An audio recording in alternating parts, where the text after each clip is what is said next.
Ready for the truth about Marin real estate? September statistics are here.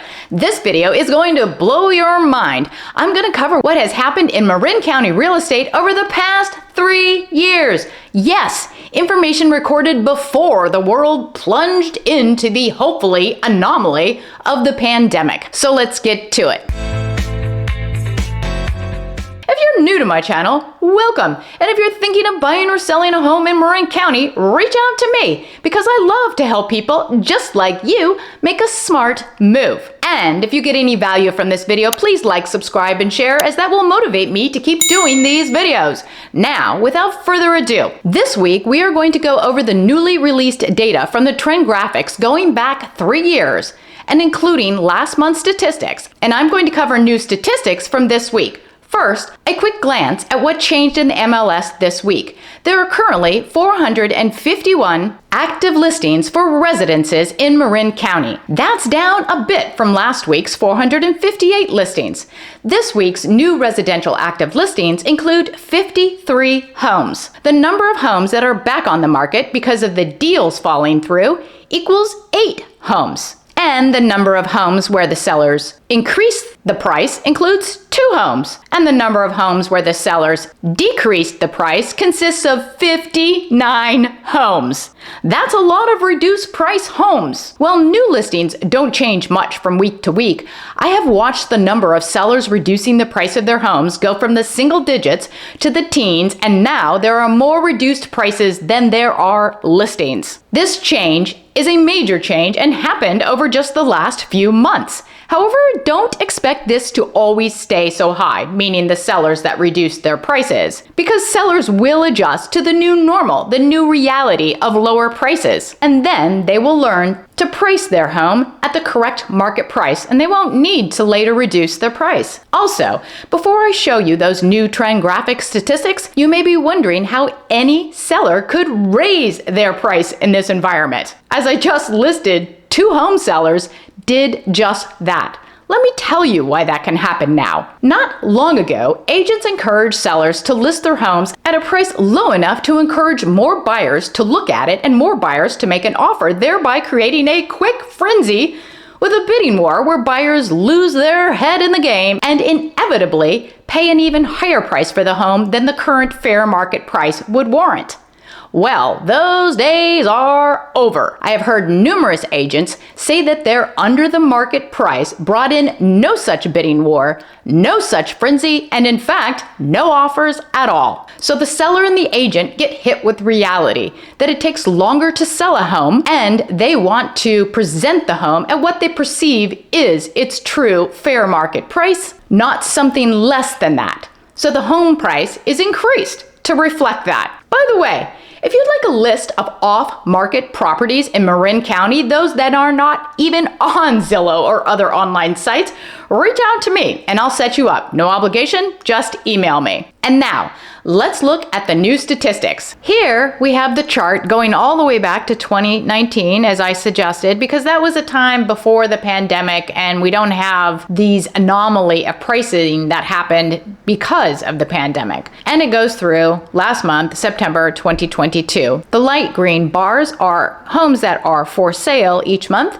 and the dark green bars are those that sold each month. You can see that from August to September, the number of homes for sale has increased 29.8%. Yet, the amount of homes that sold dropped 16%. And if you're interested in those stats, all these different ways, which is the current versus the same month a year ago, the current versus the same quarter 1 year ago, the current versus the same month 3 years ago, the current month versus the same 12 months 1 year ago, current versus the same quarter 2 years ago, and current versus the same 12 months 2 years ago, then pause the video and take a look at those. Months of inventory.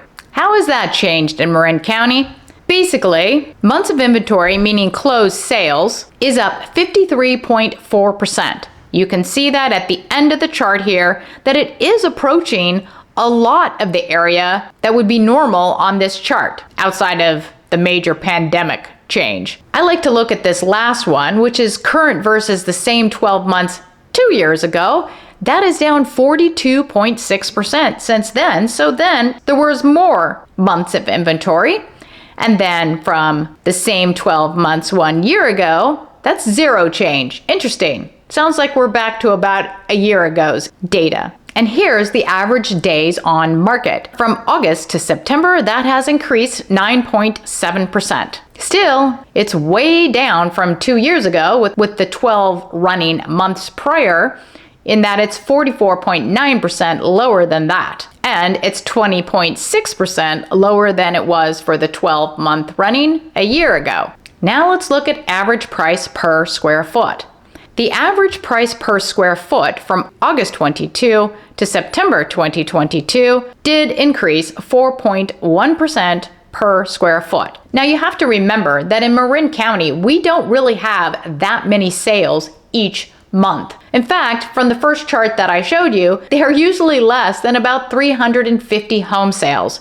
Now, considering that we have homes that sell as low as like $100,000, okay, those mostly have very hefty HOA fees, but still, the price sells around $100,000, all the way up to like $60 million. When there's only 350 homes that sell, you can see how month to month those numbers can really be pushed around. In fact, I would think that in our area, it would take a lot more than 350 homes for sale to counter effect that vast amount in variation and anomalies. So you have to take it with a grain of salt. And because of that, I prefer to look at these numbers that are near the end here, where it shows the current month versus the same 12 months a year ago. So that's a whole 12 months of statistics, and that's going to be a little bit more accurate for me because it includes a lot more data points. And in that case, we can see that taking the whole year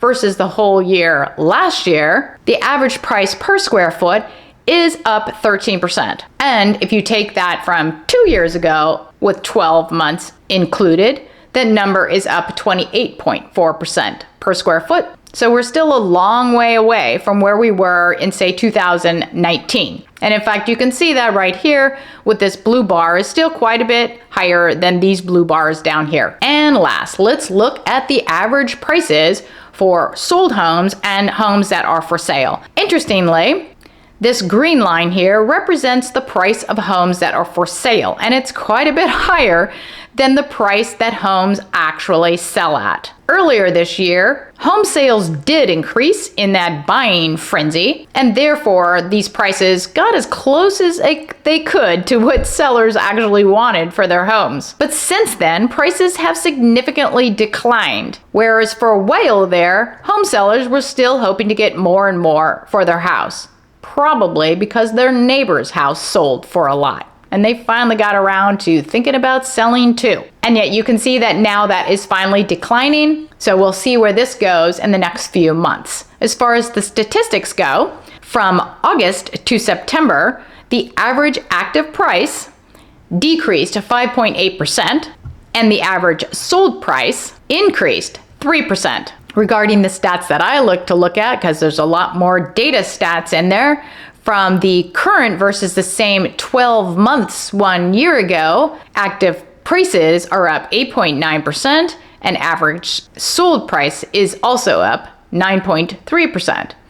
And from the same current versus the same 12 months ago, 2 years ago, prices are still up 8.9%, and active average sold prices are still up 21.1%. And if you made it this far, please subscribe. It makes a difference. Have a great day.